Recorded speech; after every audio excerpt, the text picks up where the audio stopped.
il est question de valider alors, le système national de planification. Qu'est-ce qui explique la nécessité justement de cette réforme-là? Oui, je vous remercie pour l'opportunité que vous nous offrez de parler de la réforme aujourd'hui du système national de planification. Vous savez, l'économie, c'est dans une dynamique.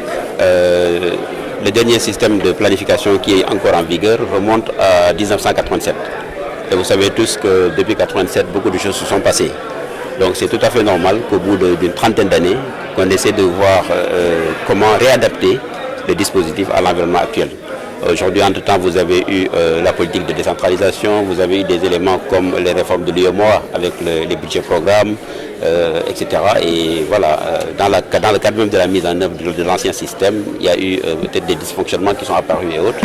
Et il était important de s'asseoir, de réfléchir sur comment réadapter le dispositif pour être vraiment le plus performant. Quels sont les points à réformer? Qu'est-ce qui va concrètement changer et quels sont les impacts sur les Sénégalais?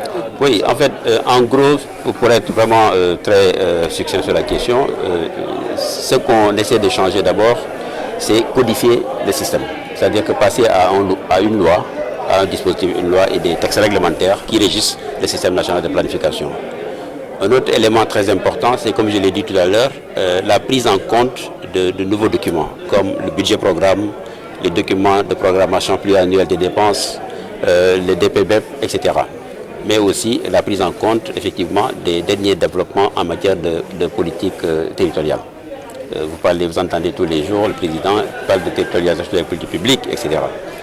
Une autre question très importante, et c'est ça en fait, j'ai anticipé là-dessus, c'était effectivement la cohérence qu'il faut assurer entre la politique socio-économique en quelque sorte et la territorialisation de ces politiques publiques. Et quel impact sur les Sénégalais dans tout ça?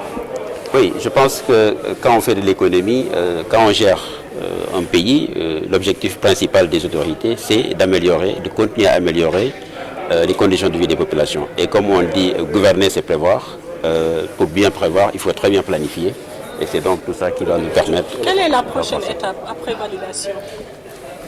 Oui, une fois qu'on valide le process, effectivement, comme je vous disais, qu'on va codifier le système national de planification avec une loi et des textes réglementaires, il faut aller vers l'adoption de ces textes réglementaires et dérouler effectivement la stratégie.